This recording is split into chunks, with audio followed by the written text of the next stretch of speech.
Welcome to Murf+E Unfiltered, Zero BS Biz Talk. I'm Kathleen Murphy, your host, and I'm here today with a special guest co-host named Taylor Ashley, who's coming to us all the way from Spain. How are you, Taylor? Kathy, I'm doing super good, super good. I'm excited to be here. Thanks for having me. Oh I'm my excited gosh. for what we're going to dig into today. Me too, exactly. Before we get started, I want to give people some context in terms of who you are and what your background is, and then we'll dive into what we're going to be talking about, which I'm really excited about. So thank you for being here. And also, it's nice to see that it's still light out there. Is it around 6 o'clock p.m. your time or later? Yeah, 6 o'clock and sunsets at 6:45, and it's getting later and later. Nice, nice. All right. Well, it's good to see that. So, Taylor Ashley was born and raised by his Cuban family in Southwest Florida. He is a graduate of the business school at the University of Central Florida, where he earned both a BS in business management in 2012 and an MBA in 2015. Since then, he has served in both the Peace Corps in Nicaragua and AmeriCorps, which brought him to Maine in 2017.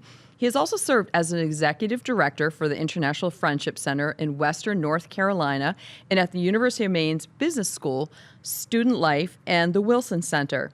Taylor is currently living in northern Spain with his wife, Katie, who is a Fulbright scholar who's conducting agricultural research at the Institute of Grapevine and Wine Sciences.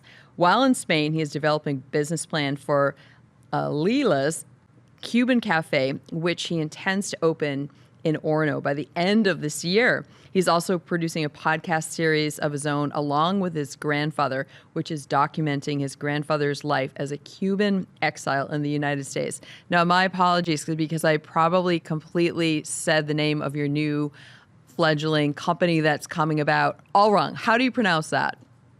That's okay. That's okay, Kathy. I'm It's learning. Lilias. Lilias. Like Lilius. the Oh, flower. that's easier than I thought. Oh, all right. Well, okay. I can say that. Lilius. Okay. I've got it. All right. So today we're going to talk about a really special topic, which when we were discussing a few weeks ago, which topic that we wanted to talk about, we had a list of a couple of different ones that seemed to appeal to us. But we narrowed it down and we found one that really lit both of us up, and that was the power of belonging. So I can't wait to dive in and talk to you about this one. But I'm going to just open this one up with a little bit of an overview and a little bit of my take on this particular topic. So one of the greatest things someone involved in a family or team can experience is to feel appreciated. The same thing goes for the sense of belonging, but not everyone feels they do. What are the results of feeling like you don't belong? So as you know, and not everyone knows who's going to be listening in, I'm a huge team fanatic, and that goes for both business teams as well as sports teams. And I also have a deep sense of belonging with my own family, which is really special. And I realized that the importance of belonging really was something that mattered probably when I was in my sort of early to mid-teens, if you will. And that was based on the fact that I had joined a high school sports team. And up until that time, till I really didn't I can't say necessarily I understood how important and relevant it was to belong to a team. And some of the things that I got from a feeling in terms of belonging were some great words that I'll express here, which are I felt embraced, I felt appreciated, I felt understood, and I felt at ease, which is really cool. So I'm curious about what your earliest memory is in terms of feeling that you belonged. You've had some incredible experiences, so I can't wait to hear about this.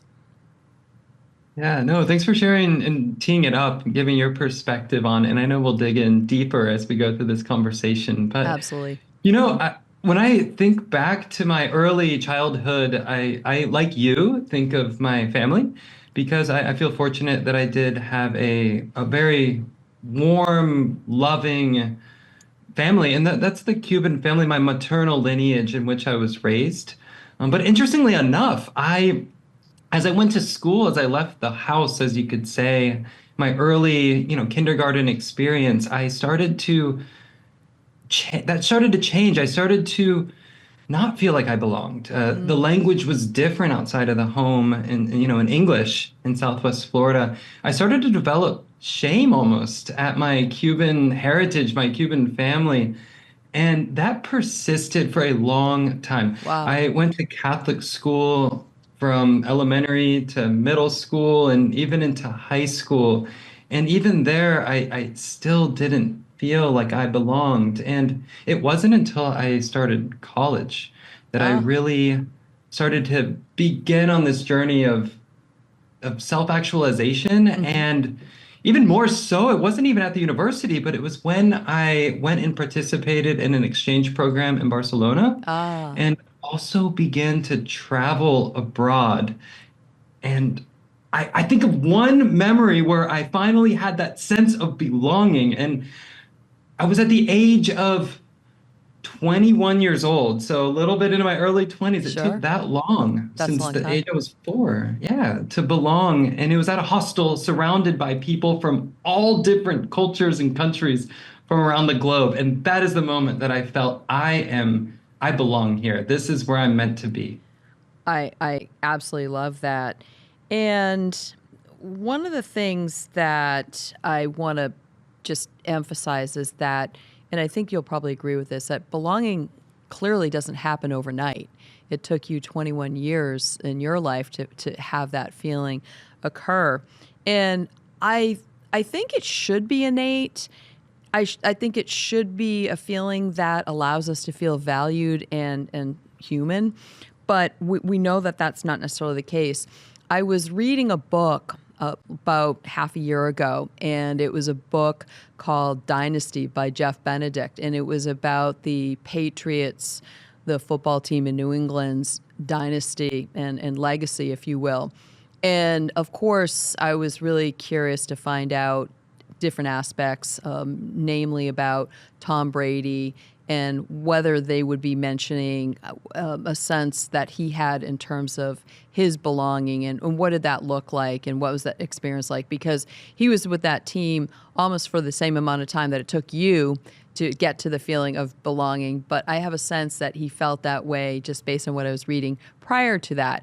But it was really interesting. However, curiously enough, around the same time that it took you to get to the feeling of belonging was probably a few years prior to that when he started to not feel a sense of belonging.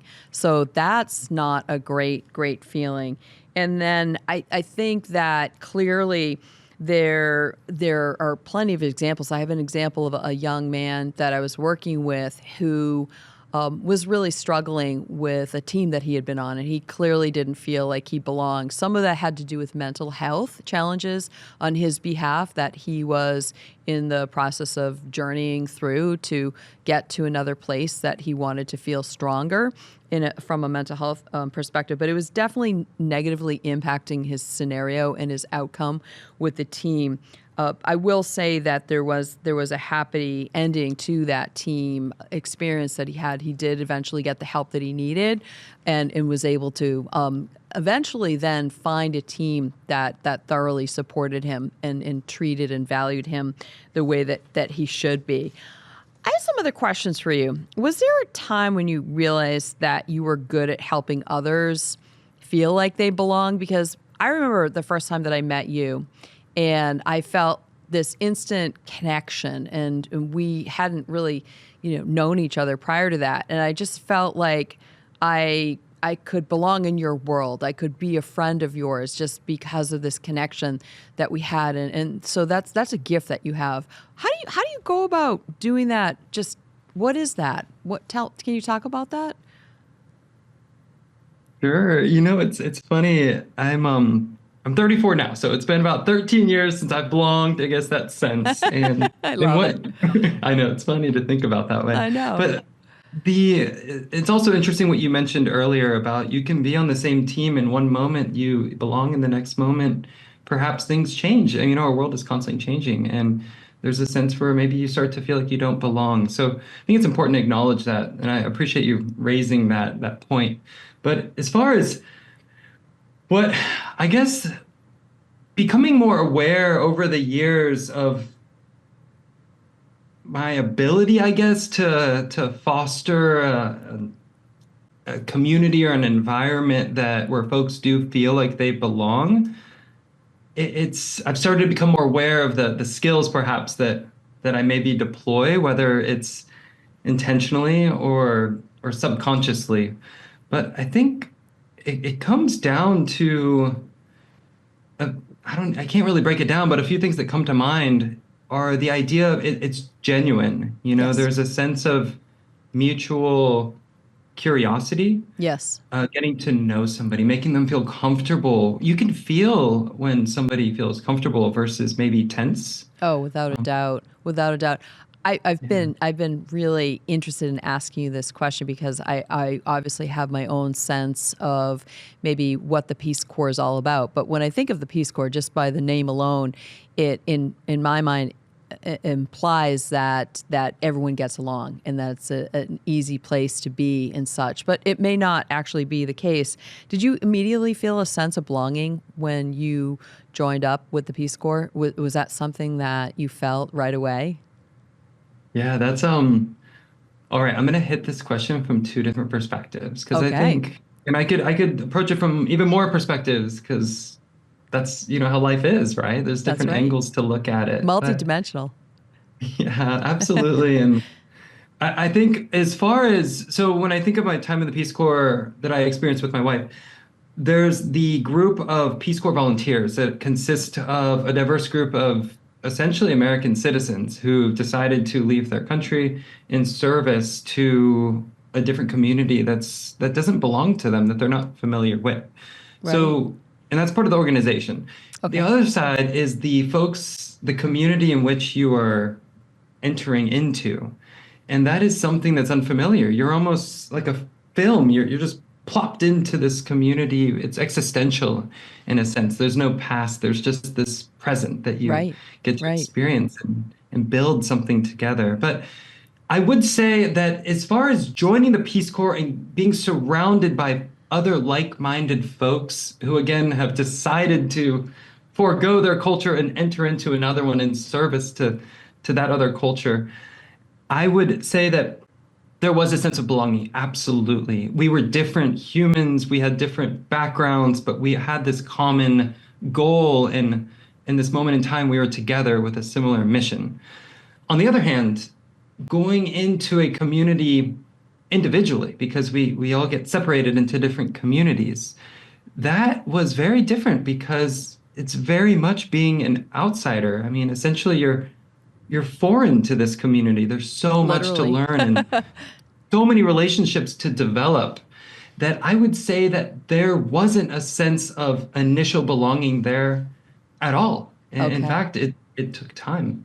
It took time, just like it did for your own personal life. I'm also curious to learn from your Peace Corps experience, perhaps what you took from that and brought to the business world, because they are, in fact, different worlds. The common denominator certainly there is that there are people in both of those worlds, people that you also might not know going into a business at a new organization. But what were maybe some of the things that you took from your experience on the Peace Corps and brought to the business world that others in the business world can learn from the experience that you had? Yeah, absolutely. And interestingly enough, the role I was serving in the Peace Corps in was a entrepreneurial educator, Ah, essentially in the high school level. So a lot of small business plan development perfect and for all you. those processes. So it was kind of it was very much linking the business education and experience I had had in nonprofits into more of an education space. But there's three things that I have always stuck with me since then, and I always think about it, and in fact, I try to share these lessons that I learned Do in my tell. business endeavors and in my life, everything I do. And the first one, and it really has a lot to do with belonging. Mm, It's this sense of participatory community development. So to break that down, essentially, it's the idea of when you're working with a group of folks who are the beneficiaries, you could say, of the work in which you're doing. yes. For example, teaching business practices and business Right. plan development to Right. students, high Yes. schoolers who may start a business someday. The idea is it's not a one-way conversation. It's how can you bring those folks into the conversation and value what they have to bring, Yes. and essentially meet in the middle and exchange ideas, knowing that I don't know all the answers, these folks don't know all the answers, but together we can do that. And there are some tools that we learned, and my favorite one is asset-based mapping, essentially, and it's the idea of Asset-based mapping. yeah, asset mapping essentially it's how do you look at your community, the strengths of your community. It's also a strengths-based approach. Okay. And that's very different than problem-based. So Okay. what we're doing is we're looking at our community or our organization and we're saying, what are the things that we as individuals bring to the table? What are the skills that we have, Uh-huh. the relationships that we have, and Yes. how are these connected? Ah, I like So that. you take, yeah, and it's all oriented towards a goal. Okay. And the opposite of that is this is our problem. How do we fix it? These are all the things we don't have. So it's a very different, I mean, it's a different energy. Yes. It's a different way to approach challenges in life. Mm-hmm. And this asset-based approach is proven to lead to better results. And it's more participatory in nature. So people have more buy-in. And I that is like that. something that, among other tools that we've been able to use. And the goal isn't to find all these other problems and things we lack, but it's we already have the tools. How can we just connect the dots? And that's done through this. But there's one more other thing, and that is essentially after you find this, I'm thinking of the third thing, and I think I touched on it there. and, and I'm sorry for that. It's the two pieces there. So Okay. I like that. Well, this is a good segue then to just introduce the concept, which you've touched upon as well, in terms of the importance of being in sync with others. So meeting in the middle, right? Not just approaching a situation thinking that you have all the answers and that the solution is obvious and that everyone's going to get on board with that. I think that that's critically important for people to understand and to help them to feel like they have a sense of belonging when you're in sync with them. And I love the approach that you're taking in terms of being participatory and looking at just approaching a solution not just necessarily from the physical aspect of talking, but the doing part as well. And I think that is brilliant and obviously something that the workforce can sort of take heed and note that and take that out of your playbook and put it into theirs. I think that's really terrific. In terms of like working with leaders and sports coaches and the difference between the ones that get and apply the concept of building a supportive and inclusive team, there's a pretty stark contrast between them. And I'm not going to have time today to kind of go into that other than to suggest that it's fairly obvious what the stark contrasts are.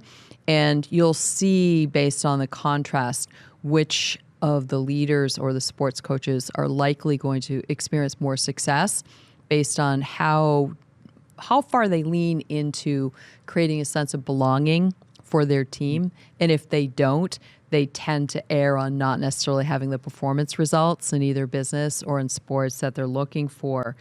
And another thing that might contribute to a team's lack of sense of belonging would be a lack of trust, poor communication, weak leadership, and not feeling appreciated, which is something that we've talked a little about. So I have some tips I want to share that will help be supportive also, like you had some tips earlier in terms of helping people to feel a sense of belonging. And the first one is, have you verbalized to the person that you appreciate them? Lately, I've been hearing more people saying, I appreciate you. I think this is a kind and impactful statement to hear. And I know that many professional athletes and their coaches regularly convey these words. I know a few NFL players, and this is something that seems to be in their lexicon and nomenclature that they're using on a regular basis and ending a lot of their statements this way, which I think I really like it. I fully embrace that. Another one is, what are you doing as a leader to support having a healthy environment where people are set up to be successful? That's a really critical one to think about. Another one is, one of the things a leader can do in the workforce or on a sports team is to verbally convey that what their expectations are. When expectations are not fully understood or they're unknown, it leaves room for misinterpretation for how someone is expected to thrive and participate in a highly functioning team and to be a member of that team. And the last one that I have here is, although that this is going to fall into what I'll call a gray area, there are ways to verbally express that besides being appreciated, a person is also valued for how they contribute intangible attributes to a team. For example, always being positive or having a good attitude, perhaps being willing to put in an extra effort to help contribute to the success of the team, or also being willing to help or others and mentor them. So other suggestions, because I'm sure that you're full of all kinds of good ideas. You're obviously with having an entrepreneurially oriented brain. I can't wait to hear what you have to add. Yeah, I think you nailed it there, Kathy. I mean, you do such a great job working with teams, and you've done a Thank lot you. of observing and engaging with others. So not surprised that you had such great tips there. Thank you. I feel like the only thing really that I can add is it's this idea of, the stages of team development, right? Yes. There's the forming, norming, performing, Oh, all these yes. storming, That's right. adjoining. That's right. And right. And I feel like from my experiences and the ones that, whether I'm on the team or in whatever, way, capacity that is, or if I'm the one leading the team, it's this, how many events have you been to, workshops where you spend 30 seconds to a minute on the introduction part? Like your name, maybe what's your favorite color, and then you jump right in, Right. right? And that's something I feel that I know time is limited, but at the same time, especially as a team, if you're going to be working together and for over time, whether it's a year, years, decades, it's spending intentional time on this forming part of the stage. And simply what that provides is a chance to get to know folks. You get to Yes. break down barriers and you Yes. get to discover as the leader what are the strengths, weaknesses. And then you can jump in and start to maybe make some changes or elevate the folks who haven't had a voice yet, Right. and perhaps the folks who are performing very strongly can continue doing that, but maybe you can also empower those folks to help lift the other ones up, with that Exactly. common goal. So really I think it's just focusing on that forming stage that we often overlook. That's right. The form, storm, norm, and then perform, those four critical phases that a team goes through. So I have some additional tips that I Yeah. want to share as well. So not everyone needs a trophy, but occasionally a physical representation of an achievement can help both the individual or the team feel like they matter.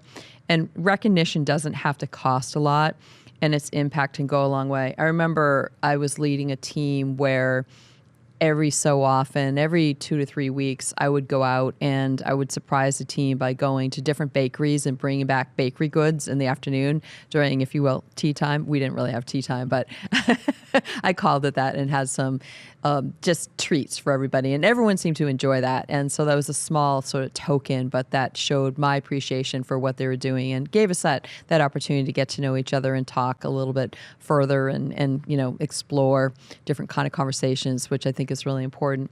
Another one is trust is earned, but providing someone with an opportunity to feel like they can be trusted is also an essential element to help support the feeling of belonging.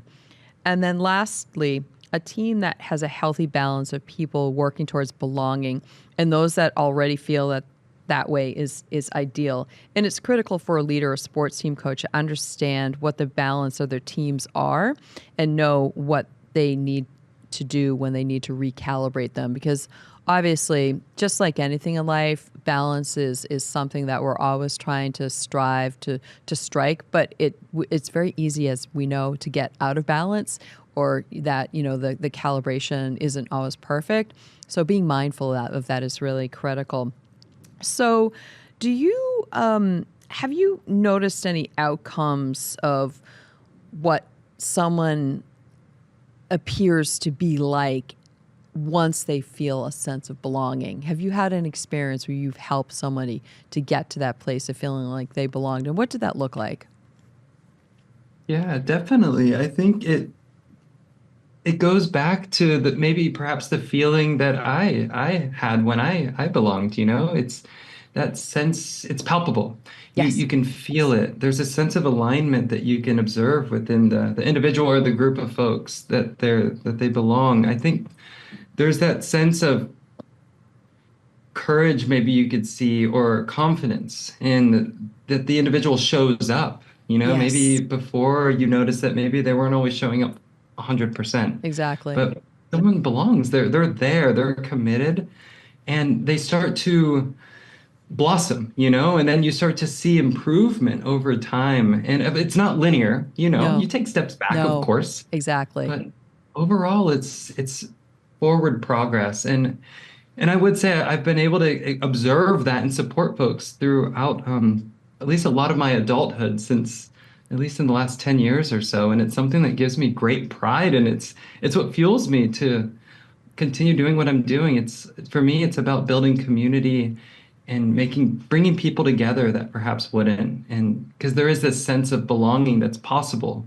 for everybody. It's just sometimes the environment isn't conducive for that. Exactly. Something that you said earlier during our conversation that was critical to me in terms of having my sense of also belonging increase and to give it a different perspective from how I viewed it was when I had an opportunity to travel. And it wasn't until I started traveling literally outside of North America that my eyes really were opened just in terms of how critical it is to feel a sense of belonging, because I remember being in certain countries where if I didn't have a sense that I belonged there, what that felt like. And it was a pretty uncomfortable feeling. And I thought to myself, well, what can I do to mitigate sort of this feeling that I have? And so I would sort of take myself back to just appreciating the skills that I have in terms of, and you have the same ability as well, we can talk to anybody. So I would just go out and start talking to somebody and then feel like